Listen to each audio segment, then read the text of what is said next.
Oscar, Bonjour, bienvenue sur Point de Corne. Je crois que vous nous invitez dans un lieu exceptionnel c'est gentil. qui est l'atelier des coteaux. Oui, voilà, c'est l'atelier des coteaux. Je propose de faire un petit tour dans l'atelier. Et ben c'est parti, allez.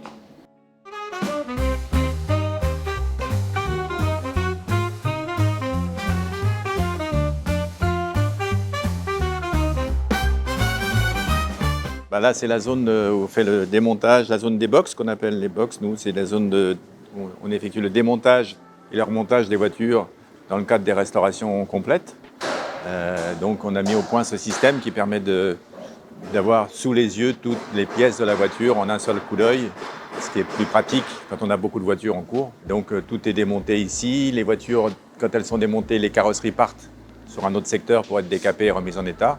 Elles reviennent quand elles sont peintes et pendant ce temps-là, on a remis en état tous les éléments concernant la voiture. Donc c'est un travail d'assemblage de petites pièces par petites pièces qui sont donc là par exemple chromées, pièce par pièce. Alors là, vous avez une voiture en cours de remontage, ici une Jaguar Type E série 1. Là, elle est en phase de remontage, donc la carrosserie a été remise en état complètement, la mécanique aussi, tout est remis déjà en place.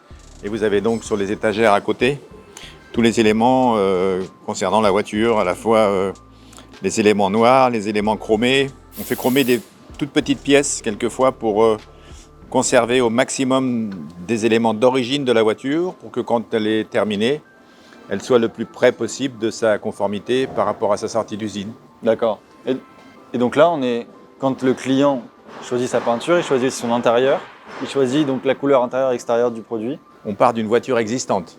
Donc on a une couleur d'origine potentiellement. Donc on propose au nouveau propriétaire la couleur d'origine de la voiture. Si ça lui convient, parfait, on la refait dans la couleur d'origine.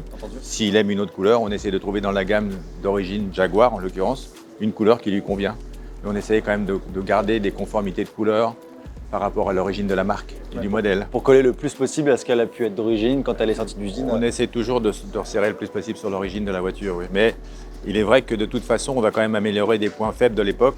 Tout ce qui est refroidissement, allumage, circuit électrique, etc. Ça, on est obligé d'améliorer. Sans forcément modifier, mais au moins d'améliorer pour, sur certains points, la sécurité, mais surtout la fiabilité. On va le voir sur d'autres véhicules, mais vous avez encore la chance de travailler sur des vrais moteurs, des V8, des V12. Ah oui, oui. On va aller voir ça. Bien sûr. Vous travaillez sur quel type de modèle, quelles époques, vous allez peut-être me dire au final un peu de tout, mais je pense que c'est pas vraiment ça. Si, c'est depuis les débuts de l'automobile, les années 1920, 1930, les premières, et puis jusqu'aux années... Alors nous, on s'arrête volontairement à 75 officiellement, parce qu'il faut bien mettre une butée pour des raisons de facilité, d'organisation, de pièces... connaissances aussi. Les connaissances, c'est toujours un peu... Les moteurs, c'est toujours un peu pareil, il y a de l'évolution. La grosse évolution technique, c'est l'électronique, l'arrivée de l'électronique dans l'automobile. Ouais. Nous, on est juste avant l'électronique. Les premières, c'est les XJS chez Jaguar ou les Aston Martin avec un peu d'électronique.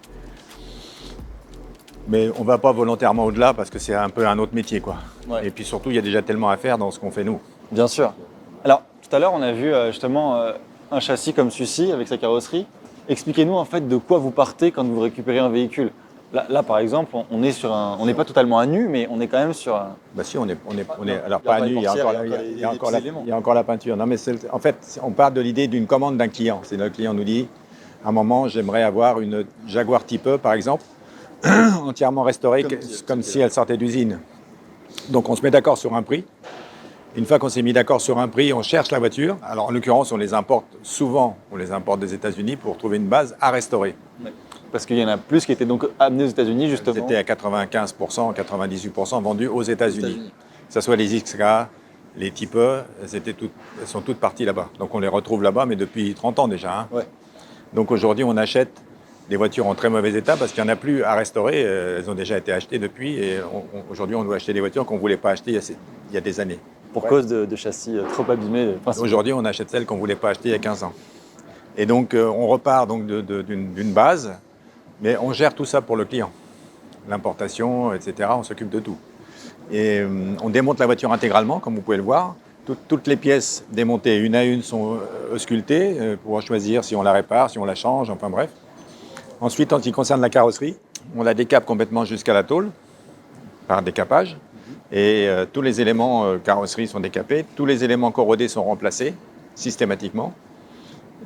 Tout doit être parfaitement réajusté, les alignements, etc. Tout doit être parfaitement réajusté. Sur les Jaguar Type E, on change systématiquement des éléments comme ce qu'on appelle la tour Eiffel, la partie avant du châssis, etc. Qui tient le moteur? Qui tient le moteur et tout le train avant, tout ce qui est l'avant de la voiture. Parce que c'est la conception d'une voiture de course en fait. Oui, bien sûr. Il y a un bloc à l'arrière qui tient toute la suspension, la transmission, et un bloc à l'avant qui tient toute la partie train avant. Et un bloc central de carrosserie supporte les pilotes et le passager, le pilote et le passager. Le moteur, en fait, le 6 cylindres en ligne double arbre Jaguar a été mis d'abord sur la Jaguar XK 120. 120, c'est pour la vitesse maximum en miles. 120, 140, 150, c'était à l'époque les vitesses maxi. Et depuis 1948, en fait, le 6 cylindres double arbre, jusqu'en 92. D'accord. Sur les dernières XJS. Donc en fait, c'est un moteur qui a été produit pendant toutes ces années avec le même principe. 6 cylindres en ligne, double arbre à cam en tête, carburateur, injection avec des améliorations, mais toujours le même principe. Okay. Et en 1948, l'XK 120 a été emmené à Jabec, en Belgique, parce que c'était la plus grande ligne droite disponible en Europe. Ils ont fait un record de vitesse à l'époque qui n'a pas été dépassé par une voiture de série. 202 km/h pour une voiture de série. Ok, très bien. Donc c'est quand même en 48, 200 km/h.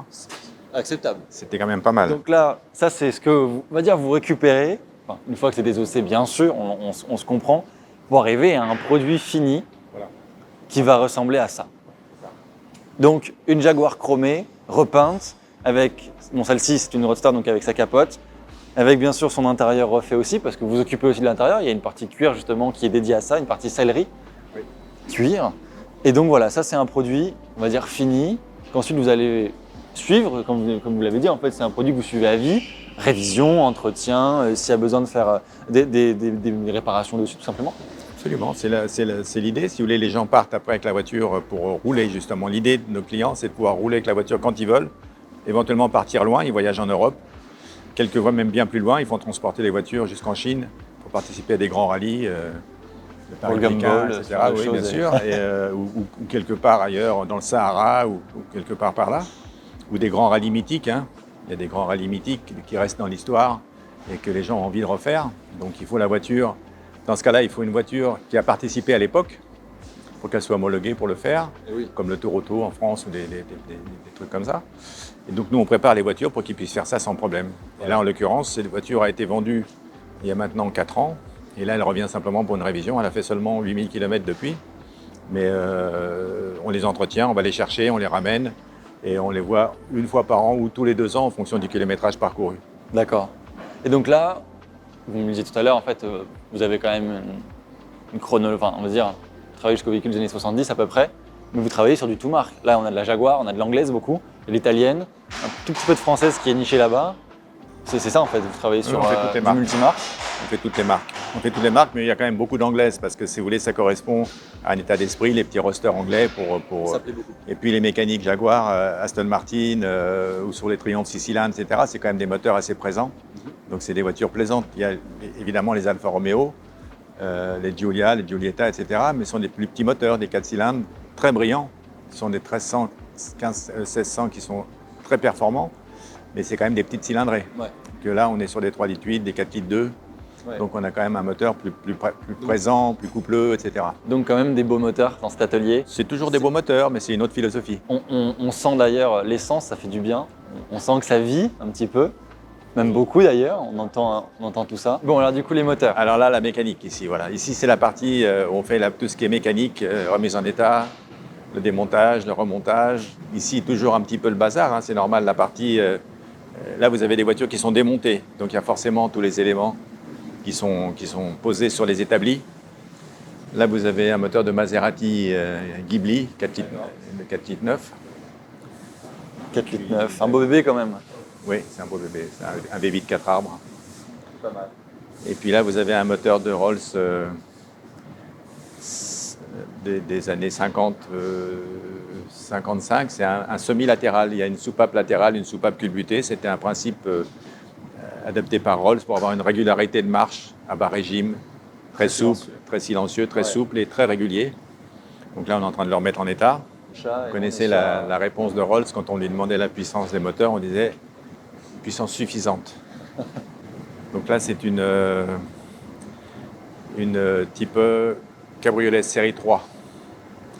Donc 12 cylindres, 5 litres 3, qui est équipé d'origine de 4 carburateurs Stromberg. Et là, le client a demandé plus de performance, donc on a adapté tout un dispositif d'échappement spécial, un système d'allumage spécial, un refroidissement très amélioré, et puis surtout 6 carburateurs Weber double corps pour booster la puissance. Oui, parce que c'est ce que vous m'expliquiez. On n'est pas dans du tuning, mais il y a quand même des améliorations qui sont faites en termes de performance.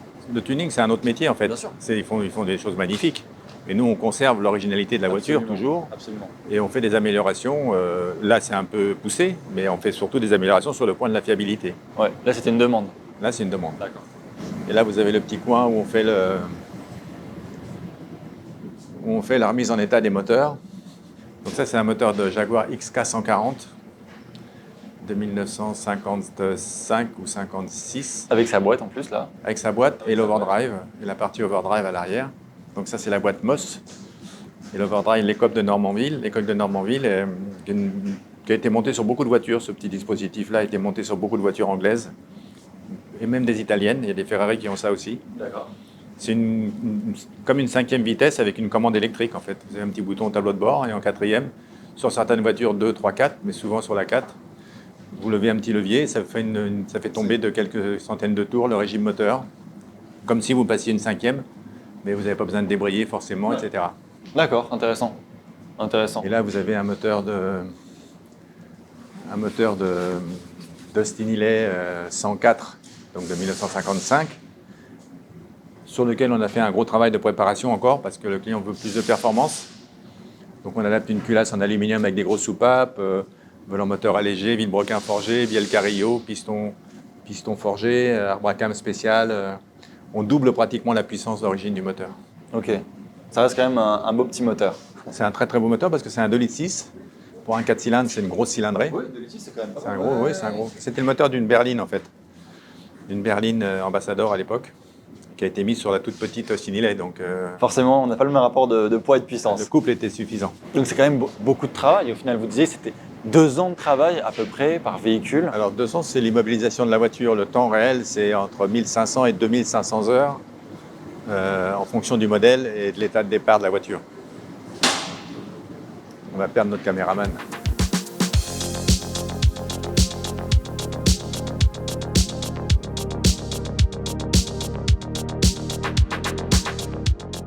Donc là, on est dans la partie carrosserie. Donc ici, les voitures sont d'abord décapées complètement, ramenées à la tôle ou à l'aluminium pour qu'on puisse voir un peu l'état général. Découvrir. Les accidents, Bon, les chocs, les accidents, c'est une chose, mais le plus gros problème, c'est la corrosion. la corrosion. Oui, bien sûr. Corrosion. Donc avec les années, voilà. Ça, toutes les voitures ont subi ça. Hein.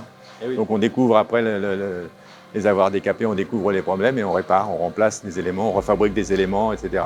Donc la voiture réparée en tôlerie brute est d'abord complètement saine et ensuite on repasse en montant les produits, enduits, après, etc. Protection contre la rouille Bien sûr. pour que la voiture soit définitivement protégée de la corrosion. Avant la mise en peinture, qui est donc la dernière étape. La finition, ça s'appelle polylustré, c'est-à-dire que quand les voitures modernes sont peintes, on applique la peinture et la peinture est terminée, la voiture est finie. Nous, on met beaucoup de peinture, on charge en couches de Vous peinture. mettez combien de couches à peu près pour... Alors c'est une quantité de peinture en fait, mais ça va jusqu'à 8-10 couches de peinture. C'est quand même beaucoup. C'est beaucoup, mais ça permet ensuite de reponcer D'accord. pour enlever le moindre défaut, enlever le peu de peau d'orange qu'il pourrait y avoir, l'aspect peau d'orange qu'il pourrait y avoir ou quelques petits défauts d'aspect qu'il pourrait y avoir. Bien sûr. Et ensuite du plus gros papier au plus fin, et puis ensuite avec des pâtes et des mousses sur des machines pour redonner le brillant, éliminer les petites rayures qu'on a fait Ouais. et redonner un brillant profond. Après, la finition. Et ensuite c'est une cire pour que la voiture soit protégée et que ça reste, et que le brillant soit très profond et la peinture très tendue. Et que si le carrossier a été bon, il n'y a aucun défaut d'aspect, de planéité ou d'ajustage des éléments entre eux, etc. Ce qui est la différence entre un bon travail et un travail moyen, c'est ça, c'est l'aspect, la planéité et l'ajustage des éléments entre eux. D'accord. Encore une question de savoir-faire et d'apprentissage qui est très important. C'est indispensable. En fait, c'est indispensable. Bien Beaucoup sûr. de voitures sortent avec des résultats moyens, dont on dit que personne ne le voit. Mais il y a quand même beaucoup de gens qui le voient, qui le savent et qui l'apprécient, et ça, c'est important. Donc voilà, là on est sur Quand même, Voilà, une en belle cours. pièce. Voilà, une Jaguar Type E toujours, restauration en cours. Donc elle a été entièrement décapée, elle est légèrement protégée pour ne pas être atteinte par la corrosion. Parce que si vous laissez une tôle brute à l'air libre, elle se couvre immédiatement d'un petit voile on appelle ça de la rouille, mais ce n'est pas encore de la corrosion profonde. Ouais. Et qui par contre va rester marquée dans l'acier, Ok. dans la ferraille. Donc il faut absolument la protéger tout de suite. Et ensuite réparer, remplacer tout ce qui est rouillé, tout ce que je viens de vous expliquer. Absolument. Mais là, on est sur une voiture qui était toujours, alors, exceptionnellement toujours restée en France, dans le sud de la France. Et elle est particulièrement saine, donc on n'a pas eu à remplacer on a changé les bas de caisse pour s'assurer que c'était sain en dessous. Mais par contre, tout ce qui est plancher, etc., on a pu tout conserver. Elle est étonnamment très saine. Chose que peu de gens ont la chance de voir, c'est les structures en bois. Alors ça, c'est les très très vieilles, justement, on en parlait tout à l'heure. Donc là, on est en 1934 chez AC, une voiture anglaise. Donc, l'arrière-grand-mère de la Cobra. C'est la marque AC. Hein. Et là, on a une voiture avec un châssis, évidemment, des ailes en acier, toute une structure body, carrosserie en aluminium, mais sur une structure bois, comme à l'époque, en frêne. Non, le frêne, pourquoi? Parce que c'est un bois qui ne prend pas trop l'humidité, qui reste souple, malgré tout, donc qui n'est pas trop cassant. Donc c'est ces qualités qu'il a pour... Et la plupart des voitures, systématiquement, les voitures à ossature bois sont faites avec du frêne. Ok, donc le choix du bois est important. Oui, c'est une vieille école. Hein. Ça fait longtemps que ça se fait. Oui, on a remis d'abord en état le châssis, elle était très très abîmée. On a remis en état d'abord tout le châssis. Ensuite, on a repositionné les ailes comme ça succinctement. On a décapé toute la carrosserie comme on fait d'habitude. Enlevé toute la partie aluminium pour accéder au bois. Remis en état toute la partie bois, c'est pas terminé. Hein. Toute la partie structure bois là est déjà un peu terminée. Il nous reste les portes à faire, etc. Et donc vous voyez la conception, c'est assez sympa. Vous avez la structure bois et puis on voit que l'aluminium est formé sur le bois et cloué, tout simplement cloué sur le bois. Alors ensuite on va tout réajuster proprement. Ouais, donc ça c'est un Tourer, donc c'est une 4 places à la base. Et comme le propriétaire la destine à faire des grands rallyes lointains, on va conserver que 2 places à l'avant et puis faire tout un système. Là c'est une ossature pour permettre de travailler sur la voiture. Hein. Oui. Ça serait compliqué faire... pour conduire sinon. Oui, ça serait gênant. Non mais à la limite à l'arrière. Oui, ça peut paraître mais par logique. contre, on fera une structure ici pour pouvoir mettre des bagages avec un système qui ferme pour être un peu en sécurité et puis un réaménagement. Emmener éventuellement un peu d'outillage, un peu de roue de secours. Il en faut toujours un peu d'outillage dans ce genre de véhicule. Surtout si on va loin. Surtout si on va loin, oui. Il n'y a pas toujours un atelier d'écoto qui traîne dans le coin pour... Pas toujours, non. Là, ce sont juste des peintures complètes, donc des voitures justement qui présentaient des défauts d'aspect. Ouais. Assez belles voitures en fait, roulantes, hein, mais qui n'étaient pas parfaites, donc les propriétaires nous ont demandé de les remettre en état. Donc on démonte tous les accessoires, etc. On retravaille sur la planéité et puis on va appliquer des belles peintures là-dessus. D'accord. Et là vous voyez l'intervention, donc on ponce avec des grandes cales. Pour obtenir une belle planéité, c'est la seule solution. On travaille entièrement à la main. Ah oui, on ne peut pas poncer à la machine. Non, mais c'est important de le souligner, c'est beaucoup de travail. À la machine, on n'obtiendra jamais une planéité parfaite. Et donc, obligé d'avoir des cales, des grandes cales, et il repasse des témoins, vous voyez, pour vérifier les zones de ponçage. Et il a tout son matériel pour finaliser son travail. Impressionnant. Et ça qui donne un très bel aspect de peinture, comme vous le disiez. C'est le résultat que vous voyez sur les voitures que vous avez vues finies. Ouais. Où il n'y a pas de défaut d'aspect, où la planéité est vraiment bien, où les éléments sont bien ajustés entre eux. On se noie dans la peinture quand on la regarde en fait. La profondeur, bien sûr. Donc après avoir fait un tour dans l'atelier, là où on travaille, on répare, on restaure, etc. Ici, on a une zone qu'on appelle nous le showroom, où je vous invite maintenant. Et là, on stocke des voitures qui sont soit en attente de travaux, soit, comme vous allez voir. Donc voilà, on est dans l'espace que je viens de vous présenter avec un paradis. Toutes sortes de... Ça peut s'apparenter à un paradis, non? Personne ne sait vraiment à quoi ça ressemble. Vous aimez les voitures, oui.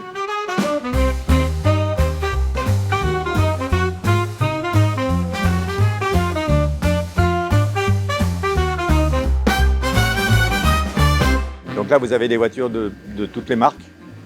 Beaucoup de voitures anglaises, puisque c'est quand même un peu notre spécialité. Donc toute la gamme Jaguar, XK120, XK140, XK150, Jaguar Type E. Pour les Jaguar Type E, on s'arrête à la série 3, série 1, série 2, série 3. Assez peu de série 2.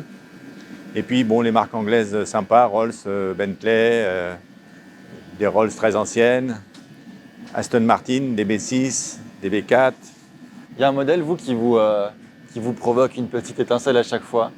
Pas forcément parmi toutes celles-ci, mais de manière générale. Il faut plusieurs voitures en fait. Une seule, c'est compliqué. J'aime bien la Ferrari 275 GTB à cause de sa mécanique, de sa ligne, mais j'aime beaucoup les moteurs Jaguar quand même. Ouais. Donc à conduire, il n'y a pas beaucoup de voitures qui couvrent autant d'utilisation qu'une Jaguar à cause de sa mécanique. Et puis comme elles sont jolies en plus, ça aide. Ça fait toujours un effet, la Jaguar. Mais on peut dire ça de certaines Ferrari, on peut dire ça donc dire que celle que je préfère, c'est compliqué, c'est pour ça que je vous dis il en faut plusieurs. Puis je conseille ça à mes clients, il en faut plusieurs. Ça marche, ça c'est un bon argument de vente. Il y a un bon côté concessionnaire. Absolument, oui. Ça procure toujours quelque chose de passer du temps à... Alors, pour les mécaniciens, Quand elles pour partent, tout le monde. c'est quand elles partent. C'est dur quand elles partent. Bah, dur, il se passe quelque chose quand le client part avec, ou on va la livrer en général chez le client. C'est pas le client qui se déplace. Évidemment, quand on la voit partir pour la dernière fois, mais on y a passé beaucoup de temps. On a roulé avec. On a fait entre 5 et 600 km avec avant la livraison. Donc on la connaît par cœur. On a pu aller dans les moindres recoins. Évidemment, il n'y a pas un écrou qui ne nous soit pas passé. C'est étonnant, hein. Bien sûr. C'est ce tas de pièces-là devient une voiture qui part chez son client et qui va rouler quelque part sur la planète. Il y en a qui sont partis aux États-Unis, il y en a qui sont un peu partout. Donc c'est quand même, on a des petits morceaux comme ça qui se baladent un peu partout. C'est beau. C'est quelque chose. Et c'est aussi comme ça qu'en fait, vous arrivez aussi à faire vivre cette passion et cet art de l'automobile. Bien sûr, en prenant le temps de les restaurer. C'est grâce à nos clients. Hein. C'est grâce à nos clients, c'est leur confiance et leur argent. Ben non, on va voir la sellerie. Alors maintenant, oui, parce qu'après avoir fait le tour de l'atelier, je vous propose d'aller voir la sellerie. Parce que c'est une partie importante que vous faites aussi. C'est très très importante parce que c'est tout l'intérieur de la voiture, l'odeur du cuir. Et puis franchement, c'est là où nos clients passent le plus de temps pour choisir exactement la couleur, la qualité du cuir, le grain du cuir, etc. Donc c'est un moment important de la restauration. Puisque finalement, c'est là où on est dans la voiture, hein. C'est ce qu'on ressent quand on est dans la voiture. Même quand on a un cabriolet, ça habille beaucoup parce que la peinture extérieure doit matcher bien aussi avec le cuir, donc c'est très important. Absolument, c'est très important. Le choix des couleurs, tout ça, c'est très important. Donc ici, on a toute la partie réalisation. Là, vous avez des éléments en cours de fabrication, donc dans les couleurs du choix des clients. Ici, vous avez les assises de siège de type E. Là, vous avez une assise de siège de Facel Vega. Et puis là, toutes les petites parties composantes de l'intérieur, avec le soufflet du frein à main, la console de l'autoradio, la console centrale, la casquette du tableau de bord, qui est d'origine en Sky, que nous on fait en cuir, avec une couture de finition sympa, etc., en restant dans le look d'origine, mais améliorer à la fois le contact, avec une petite mousse, à la fois le contact et puis la finition. On est toujours dans l'idée, même pour la mécanique, c'était le confort, l'amélioration, en respectant l'originalité, parce que c'est toujours conforme à l'origine. Bien sûr, on est sur... Et puis là, vous avez différentes qualités de peau possibles pour que les gens puissent se rendre compte. Quelques choix de couleurs, mais c'est infini, hein, les couleurs. Hein. Au niveau du grain, on n'est pas sur le même grain, on est sur un très lisse. Voilà. Après, c'est qu'une approche minimaliste, mais en fait, les choix de couleurs de cuir, c'est infini. Hein. Ouais. Mais il faut trouver le bon cuir qui aille avec sa bonne carrosserie, son bon véhicule. C'est là où le client intervient vraiment souvent avec son épouse pour qu'ils puissent choisir. C'est ce qu'ils choisissent dans la voiture. Le reste, je m'en occupe. Hein. C'est là où ils y seront aussi le plus finalement, parce que c'est le poste de conduite. Absolument.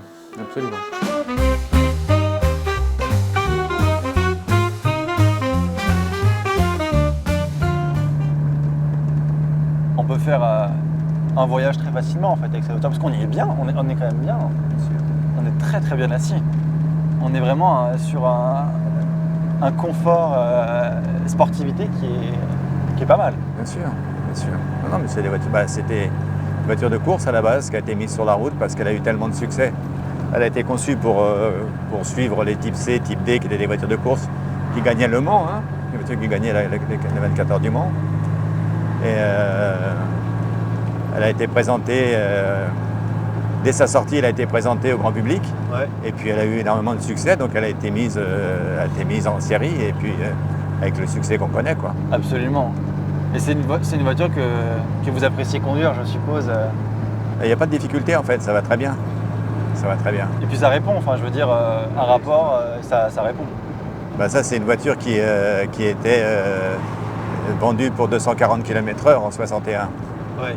Donc 240 km/h en 61, dans les rues en France, on avait les Peugeot, déjà les 404, mais encore beaucoup de 403, de traction, etc. qui étaient des voitures dont la vitesse maxi était de 120 km/h, mais la vitesse de croisière était de 80-90 km/h. Et oui, donc là, c'était... Donc il y avait une amplitude de performance. Qui était vraiment sympa. Et puis on a toujours ce moteur qui rugit en permanence. C'est sublime à entendre, sa vie. C'est ça, vie. le son. Le son, c'est ce qu'on a plus. Et là c'est fermé, mais quand on a les cheveux au vent, c'est encore mieux. J'en doute pas, j'en doute pas.